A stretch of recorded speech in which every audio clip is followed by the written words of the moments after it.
Good evening, everyone, and welcome to another session of Politics in the Car. And tonight, we're going to be talking women's issue. And I know what you're thinking, here's a male talking women's issues, and that cannot be further from the truth that people get upset about that. You know, I've done a lot of work within the community development space with women's refuges, women groups, feminist groups, and I've never experienced any challenges or barriers or difficulties when working in that space. And it's important to acknowledge that there are certain topics and issues that, you know, certain demographics of people need to lead. You know, they might be experiencing it more than others and they have a bigger understanding. So it's important to let them lead in those, you know, those issues, with those issues. And there's things I don't know about. But tonight, I want to talk about the economic participation of women in the workforce. So back at the G20 Summit in 2014 in Brisbane, the Japanese Sherpa, you know, pushed the agenda of increasing the economic participation of women by 25% by 2025.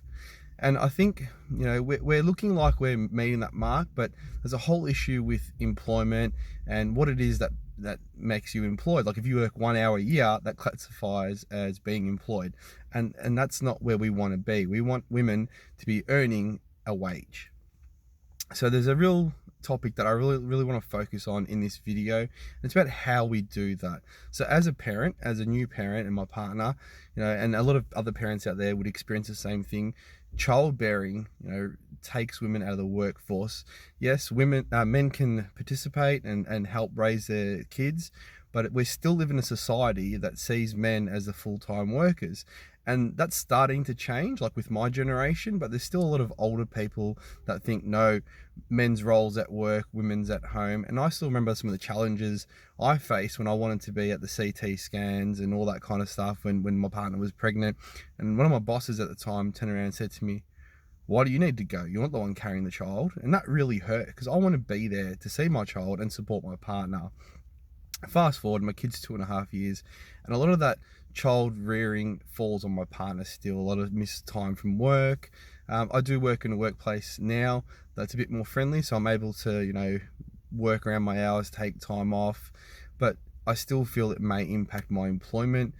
It probably won't, I don't know, but it's a conscious thought in my mind. So what I want to focus on is that we're seeing a lot of push for more maternal child health services. Now, as a dad and as a parent who's accessed this service, it's great. You know, it's great for the first year or so, but I really think it fizzles out.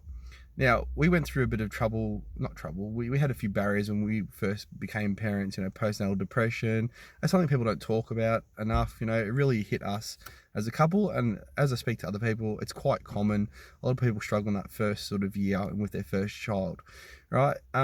Maternal child health care nurse, they did their thing, you know, they make sure your kid's okay. And a lot of the service I felt I could get from our family GP. Now, you know, don't shoot me if you're a nurse or a maternal child health nurse. It's a great service. I do support it. However, what I think is really needed is childcare. So we need to look beyond that first year, and we need to look at what supports that are in there for mothers to return to the workforce, to be able to raise children and still work. Because that's what we're missing in society. Childcare is a fundamental need in this day and age. Previously, grandparents could, you know, retire at 55, like my grandparents retired at 55, and I spent a lot of time with them while my mum worked, and there was that support. Now, retirement age is being pushed further back.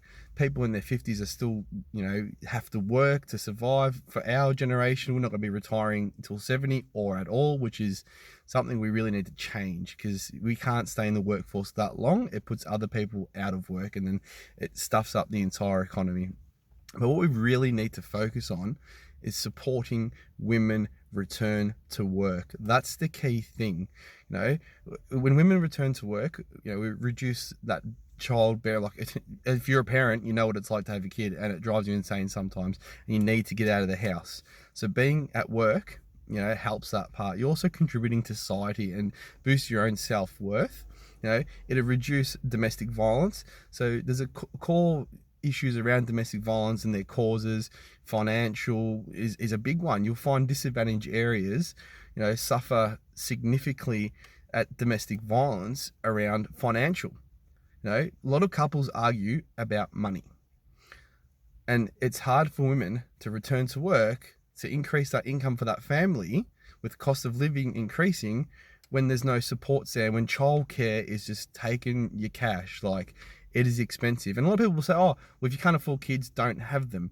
And there's a problem there, because you don't see, capitalism creates that, for starters, and I hate that. Never in our 65 million years of human development has there been a capitalistic system that says you can only have kids if you can afford them, right? We don't go to fishes and whales and animals that, oh, you can't afford to breed, don't breed. It doesn't work that way. We are human beings, we are mammals, right? And we shouldn't focus so much on something that's materialistic like money. We need to work as a whole, as a society, to raise our youth, because they're the ones that are going to ensure that we have a retirement, right? Because if we don't have another generation to support us, there's no retirement for us. And that's where we're having a bit of an issue at the moment with the baby boomers who had a lot of kids, and now, they're retiring, and then now we're moving in, and there's not enough people to support the retirement, which is another issue. Aged care coming up in the next couple, of 20 years, I reckon, at least we're going to have a bit of struggle there. But we need to focus on the economic participation of women and women's rights. And the way we do that is to start with childcare. It'll alleviate a lot of stress, increase incomes, family incomes, and increase the quality of life for a lot of people. So let me know what you think. Do you think childcare is a good way to help women get back into the workforce? Have a good night, everyone. Speak soon.